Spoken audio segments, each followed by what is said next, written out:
push through the older lands. Words don't fail me now. I heard the work of many hands, wild as we lay low. And an old voice said to me, this is the only way to be.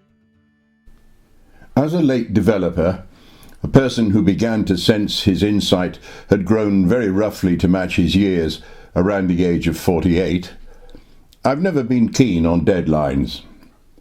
I'm even less keen on those who set deadlines. So it's been challenging to receive 3 intriguing, strong poems suggested by my friend Chris Ammann, and an additional, very personal, powerful poem he wrote himself, describing the perennial stalking menace that is depression. So I've decided to extend the scope of a poem-a-day regime to 75, and hope, given the criterion upon which the 74 was based, that fate doesn't find the temptation irresistible. Poem 075 will be Beast by Chris Ammann. Today I'm reading 3 of his requesting.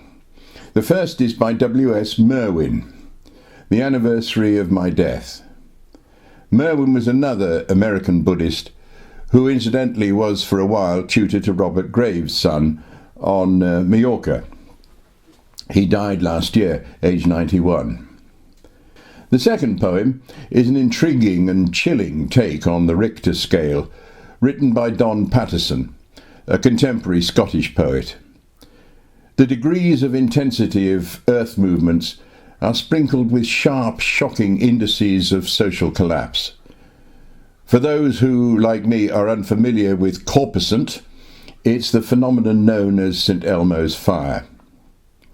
Finally, Sylvia Plath's superb poem, which is an autobiography of a mirror. We've featured Hughes several times in this journey. It's good to be reminded of how gifted and perceptive Plath was. Thanks, Chris. Oh, and a note for Cheska. No borrowed bells have been used in the making of this recording, and I apologise for the last lot. For the anniversary of my death. Every year, without knowing it, I have passed the day when the last fires will wave to me, and the silence will set out, tireless traveller, like the beam of a lightless star. Then I will no longer find myself in life as in a strange garment, surprised at the earth and the love of one woman, and the shamelessness of men, as today writing after 3 days of rain, hearing the wren sing and the falling cease, and bowing, not knowing to what. The scale of intensity. 1. Not felt. Smoke still rises vertically. In sensitive individuals, déjà vu, mild amnesia. See like a mirror. 2. Detected by persons at rest or favourably placed, i.e. in upper floors, hammocks, cathedrals, etc. Leaves rustle. 3. Light sleepers wake. Glasses chink. Hairpins, paper clips display slight magnetic properties. Irritability. Vibration like passing of light trucks. 4. Small bells ring. Small increase in surface tension and viscosity of certain liquids. Domestic violence. Furniture overturned. 5. Heavy sleepers wake. Public demonstrations. Large flags fly. Vibration like passing of heavy trucks. 6. Large bells ring. Book burning. Aurora visible in daylight hours. unprovoked assaults on strangers, glassware broken, loose tiles fly from roof. 7.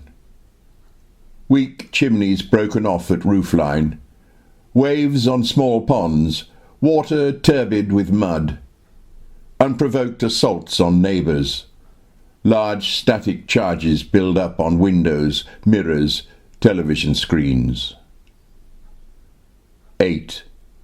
Perceptible increase in weight of stationary objects, books, cups, pens, heavy to lift. Fall of stucco and some masonry. Systemic rape of women and young girls. Sand craters. Cracks in wet ground. 9. Small trees uprooted. Bathwater drains in reverse vortex. Wholesale slaughter of religious and ethnic minorities. Conspicuous cracks in ground. Damage to reservoirs and underground pipelines. 10. Large trees uprooted. Measurable tide in puddles, teacups, etc. Torture and rape of small children. Irreparable damage to foundations. Rails bend. Sand shifts horizontally on beaches. 11. Standing impossible. Widespread self-mutilation. Corpuscent visible on pylons, lampposts, metal railings. Most bridges destroyed. 12. Damage total. Movement of our hand perceptible. Large rack masses displaced. Sea white. Mirror. I am silver and exact. I have no preconceptions. Whatever I see, I swallow immediately, just as it is, unmisted by love or dislike. I am not cruel, only truthful, the eye of a little god, four-cornered. Most of the time I meditate on the opposite wall. It is pink with speckles. I have looked at it so long, I think it is part of my heart. But it flickers. Faces and darkness separate us over and over. Now I am a lake. A woman bends over me, searching my reaches for what she really is. Then she turns to those liars, the candles or the moon. I see her back and reflect it faithfully. She rewards me with tears and an agitation of hands. I am important to her. She comes and goes. Each morning it is her face that replaces the darkness. In me she has drowned a young girl, and in me an old woman rises toward her day after day like a terrible fish.